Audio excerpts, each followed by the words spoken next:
റൂത്തിൻ്റെ പുസ്തകത്തിൽ നിന്നുള്ള വായന. അധ്യായം 2. റൂത്ത് ബോവാസിൻ്റെ വയലിൽ. നവോമിയുടെ ഭർതൃകുടുംബത്തിൽ ബോവാസ് എന്നുപേരായ ഒരു ധനികനുണ്ടായിരുന്നു.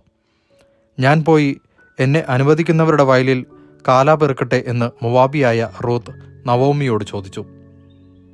അവൾ പറഞ്ഞു, പൊയ്ക്കൊള്ളുക. റൂത്ത് വയലിൽ ചെന്ന് കൊയ്ത്തുകാരുടെ പിറകെ കാലാ പെറുക്കി. എലിമലേക്കിൻ്റെ കുടുംബത്തിൽപ്പെട്ട ബോവാസിൻ്റെ വയലിലാണ് അവൾ എത്തിച്ചേർന്നത്. ബോവാസ് ബെത്ലഹേമിൽ നിന്ന് വന്നു. കർത്താവ് നിങ്ങളോടുകൂടെ എന്ന് പറഞ്ഞ് അവൻ കൊയ്ത്തുകാരെ അഭിവാദനം ചെയ്തു. കർത്താവ് അങ്ങയെ അനുഗ്രഹിക്കട്ടെ എന്ന് അവർ പ്രത്യഭിവാദനം ചെയ്തു. കൊയ്ത്തുകാരുടെ മേൽനോട്ടം വഹിച്ചിരുന്ന ഭൃത്യനോട് ബോവാസ് ചോദിച്ചു, ആരാണ് ഈ യുവതി?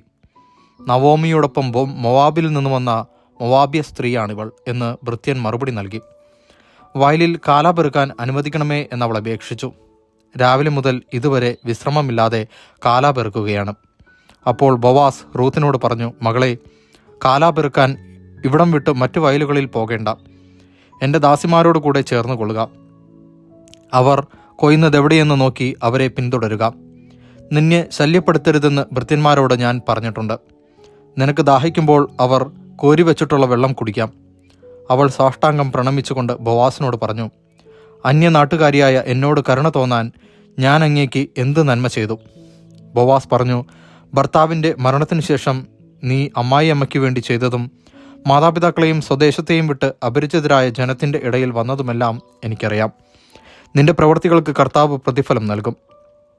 നീ അഭയം പ്രാപിച്ചിരിക്കുന്ന ഇസ്രായേലിൻ്റെ ദൈവമായ കർത്താവ് നിന്നെ സമൃദ്ധമായി അനുഗ്രഹിക്കും. അപ്പോൾ റൂത്ത് പറഞ്ഞു, യജമാനനെ, അങ്ങ് എന്നോട് വലിയ ദയയാണ് കാണിക്കുന്നത്. എന്തെന്നാൽ ഞാൻ അങ്ങയുടെ ദാസിമാരിൽ ഒരുവളല്ല. എങ്കിലും ഈ ദാസിയെ ആശ്വസിപ്പിക്കുകയും കരുണയോടെ സംസാരിക്കുകയും ചെയ്തു. ഭക്ഷണ സമയത്ത് ബോവാസ് അവളോട് പറഞ്ഞു, വന്ന് ഭക്ഷണം കഴിക്കൂ. വീഞ്ഞിൽ മുക്കി അപ്പം ഭക്ഷിച്ചു കൊള്ളൂ. അങ്ങനെ അവൾ കൊയ്ത്തുകാരോടുകൂടെ ഇരുന്നു. അവൻ അവൾക്ക് മലർ കൊടുത്തു. അവൾ ഭക്ഷിച്ച് തൃപ്തിയായി. ബാക്കിയും വന്നു. അവൾ കാലാ പെറുക്കാൻ എഴുന്നേറ്റപ്പോൾ ബോവാസ് ഭൃത്യന്മാരോട് പറഞ്ഞു, അവൾ കറ്റകളുടെ ഇടയിൽ നിന്നും ശേഖരിച്ചു കൊള്ളട്ടെ. അവളെ ശകാരിക്കരുത്. കറ്റകളിൽ നിന്ന് കുറേശ്ശെ വലിച്ചൂരി അവൾക്ക് പെറുക്കാനിടണം. അവളെ ശാസിക്കരുത്. അങ്ങനെ അവൾ സന്ധ്യ വരെ കാലാ പെറുക്കി. മെതിച്ചപ്പോൾ ഏകദേശം 1 ഏഫാ ബാർലി ഉണ്ടായിരുന്നു. അവൾ അതെടുത്തുകൊണ്ട് നഗരത്തിലേക്ക് പോയി. താൻ ശേഖരിച്ച ധാന്യം അമ്മായിയമ്മയെ കാണിച്ചു. ബാക്കി വന്ന ആഹാരം അവൾക്ക് കൊടുക്കുകയും ചെയ്തു. അമ്മായിയമ്മ ചോദിച്ചു, എവിടെയാണ് ഇന്ന് നീ കാലാ പെറുക്കിയത്? എവിടെയാണ് ഇന്ന് നീ ജോലി ചെയ്തത്? നിന്നോട് കരുണ തോന്നിയ മനുഷ്യൻ അനുഗ്രഹീതനാകട്ടെ. താൻ ഇന്ന് ജോലി ചെയ്തത് ബോവാസിനോട് കൂടിയാണെന്ന് അവൾ അമ്മായിയമ്മയോട് പറഞ്ഞു. നവോമി മരുമകളോട് പറഞ്ഞു, ജീവിച്ചിരിക്കുന്നവരോടും മരിച്ചവരോടും കാരുണ്യം കാണിക്കുന്ന കർത്താവ് അവനെ അനുഗ്രഹിക്കട്ടെ.